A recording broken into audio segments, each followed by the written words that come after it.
5వ తారీఖున అంటే వచ్చే నెల 5వ తారీఖున రాష్ట్ర వ్యాపితంగా ప్రతి జిల్లా హెడ్ క్వార్టర్లోనూ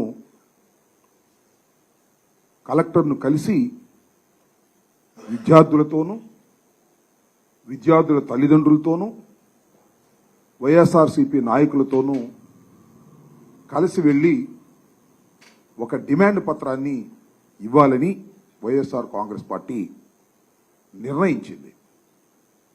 దీన్నే మేము ఫీజు పోరుగా అభివర్ణిస్తున్నాం. ఎందుకు ఫీజు పోరు అంటే చంద్రబాబు నాయుడు గారు అధికారంలోకి వచ్చిన తర్వాత ఫీజు రీఎంబర్స్మెంట్ చెల్లించడంలో విఫలమయ్యారు. సుమారుగా 2,800 కోట్ల రూపాయలు యాజమాన్యాలకు బకాయి పడ్డారు. దానితో పాటు విద్యా దీవెన, వసతి దీవెన సుమారుగా 1,100 కోట్ల రూపాయలు, మొత్తం 3,900 కోట్ల రూపాయలు బకాయిలు పడటం వలన విద్యార్థులు చాలా ఇబ్బంది పడుతున్నారు. ఏ విధంగా అంటే యాజమాన్యాలు ఫీజు చెల్లించకపోతే ఏం చేస్తారు? క్లాసుకు రావద్దంటారు, లేదు సర్టిఫికెట్లు ఇవ్వమంటారు.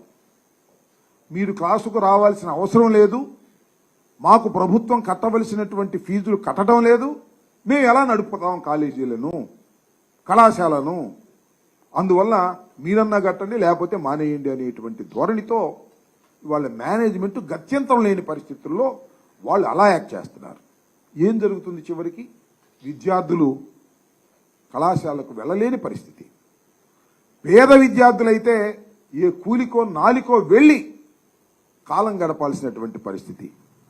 చదువుకొని భావి భారత పౌరుడుగా ఎదిగి అవసరమైతే విదేశాలకు వెళ్ళి ప్రతిభను చాటవలసినటువంటి విద్యార్థి చంద్రబాబు నాయుడు గారు ఫీజు రీఎంబర్స్మెంట్ కట్టకపోవటం వలన ఒక కూలీగానో ఒక అనాథగానో మిగిలిపోవటం ఇది సమంజసమేనా? గౌరవ ముఖ్యమంత్రి గారు ఆలోచించాలి. ఎన్నో వాగ్దానాలు చేశారు మీరు, విద్యార్థులకు అది చేస్తాం ఇది చేస్తామని చెప్పారు.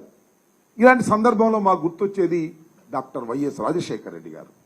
ఫీజు రీఎంబర్స్మెంట్ని దేశంలో ఎక్కడా లేకపోయినా ఈ ఆంధ్ర రాష్ట్రంలో ప్రవేశపెట్టి ప్రతి పేద విద్యార్థి చదువుకోవాలి, ఫీజులు వారికి భారం కాకూడదు, తల్లిదండ్రులకు భారం కాకూడదు అని భావించినటువంటి తొలి ముఖ్యమంత్రి వైఎస్ రాజశేఖర రెడ్డి గారు. ఆయన మరణించారు. మళ్ళా చంద్రబాబు నాయుడు గారు వచ్చిన తర్వాత కూడా 2,800 కోట్ల రూపాయలు బకాయిలు పెట్టి దిగిపోయాడు. 2019లో జగన్మోహన్ రెడ్డి గారు బాధ్యతగా భావించి ఆ బకాయిల్ని తీర్చటమే కాకుండా ఎక్కడ బకాయిలు లేకోకుండా ఫీజు రీఎంబర్స్మెంట్ ఇచ్చినటువంటి ఘనత జగన్మోహన్ రెడ్డి గారిది. జగన్మోహన్ రెడ్డి గారి కన్నా బ్రహ్మాండంగా చేసేస్తాడు, చంద్రబాబు నాయుడు గారు అద్భుతంగా చేస్తాడు అని బాకాలు కొట్టారు. ఓ పక్కన జనసేన బాగా కొట్టింది, ఓ పక్కన బీజేపీ బాగా కొట్టింది, ఒక పక్కన ఆయన బాగా కొట్టుకున్నాడు. బ్రహ్మాండంగా చేస్తారేమో, ఐదో తల్లికి వందనం, 2 పిల్లలకి ఇస్తారు, 3 పిల్లలకి ఇస్తారు, 4 పిల్లలకి ఇస్తారు, అవసరమైతే కనని ఇంకా వరుసనే వాళ్ళకు కూడా ఇచ్చేస్తానని చెప్తే నిజమని నమ్మి ఓట్లు వేసి అధికారంలోకి వస్తే ఏంది చంద్రబాబు నాయుడు గారు మీరు చేస్తున్న పని అని ఈ సందర్భంగా అడుగుతా ఉన్నాం. దీనికి మీ మీద ఒత్తిడి పెంచడం కోసం ఒక ప్రధాన ప్రతిపక్షమైనటువంటి వైఎస్ఆర్ కాంగ్రెస్ పార్టీ 40% ఓట్ షేరుని సాధించుకున్నటువంటి వైఎస్ఆర్ కాంగ్రెస్ పార్టీ అనేక ఉద్యమాల్లో భాగంగా ఈ ఉద్యమాన్ని కూడా చేపట్టడం జరిగిందని మనం చేస్తున్నాం. ఇంతకుముందు రైతులకు సంబంధించినటువంటి ఉద్యమం చేశాం. ఇవాళ 5వ తారీఖున, వచ్చే 5వ తారీఖున పెద్ద ఎత్తున విద్యార్థులతోనూ విద్యార్థుల తల్లిదండ్రులతోనూ వైఎస్ఆర్సీపీ నాయకులతోనూ కలిసి వెళ్ళి ఒక డిమాండ్ పత్రాన్ని మొదటి అడుగుగా ప్రతి కలెక్టరేట్లోనూ ఇచ్చి ఒక ప్రయత్నం చేస్తాం. ఇప్పటికైనా నేను మనవి చేస్తున్నా, చంద్రబాబు నాయుడు గారు వాళ్ళ అబ్బాయి ఏమో విద్యాశాఖ మంత్రి గారు, మీ ఇద్దరు ఇప్పటికైనా కళ్ళు తెరచి పేద విద్యార్థుల్ని ఆదుకునేటటువంటి కార్యక్రమం చేయాలని, చేయకపోతే మా పోరు బాట ఫీజు పోరు ఇంతటితో ఆగదని మనం చేస్తున్నాం.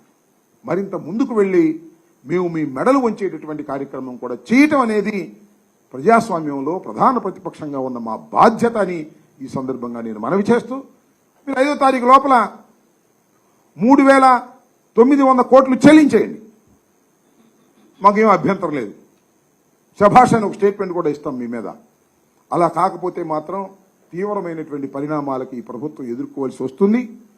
ఇప్పటికే ఈ ప్రభుత్వం 8 మాసాల్లోనే వేగంగా వారి రేటింగ్ పడిపోతా ఉంది. ప్రజలు దూషిస్తున్నారు. చంద్రబాబు నాయుడు గారు ఏం చెప్పారు, వాళ్ళు ఏం చేస్తున్నారు, ఎందుకు మమ్మల్ని ఈ విధంగా మోసం చేశారు.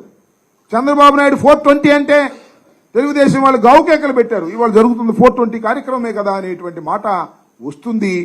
దీన్ని ఇప్పటికైనా సరి చేసుకోవాల్సిందిగా వైఎస్ఆర్ కాంగ్రెస్ పార్టీ తరపున అధికారంలో ఉన్నటువంటి తెలుగుదేశం పార్టీకి, ముఖ్యమంత్రి గారికి, విద్యాశాఖ మంత్రి గారికి సవినయంగా విజ్ఞప్తి చేస్తున్నాం. లేకపోతే మా పోరు బాటని తీవ్రతరం చేస్తామని కూడా ఈ సందర్భంగా తెలియపరుస్తున్నాం. ధన్యవాదాలు.